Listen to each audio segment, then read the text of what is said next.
সংরক্ষণ বিরোধী আন্দোলন ঠেকাতে দেশে সম্পূর্ণ শাটডাউনের সিদ্ধান্ত ঘোষণা করেছে সরকার। বন্ধ বিমান পরিষেবা, থমকে রেল, চলছে না ইন্টারনেট। গোটা দেশে অনির্দিষ্টকালের জন্য বন্ধ সরকারি এবং বেসরকারি সব শিক্ষা প্রতিষ্ঠান।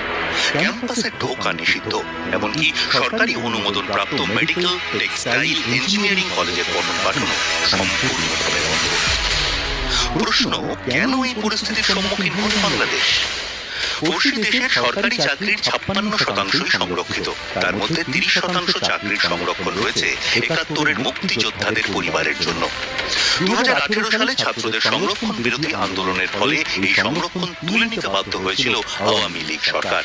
তবে চলতি মাসেই এক মুক্তিযোদ্ধার পরিবারের দায়ের করা মামলায় হাইকোর্ট হাসিনা সরকারের সেই সিদ্ধান্তকে বেআইনি বলে ঘোষণা করে সংরক্ষণ পুনর্বহালের কথা জানায়, যার বিরোধিতা করে পথে নামে ছাত্ররা। আন্দোলনের সূত্রপাত করে ঢাকা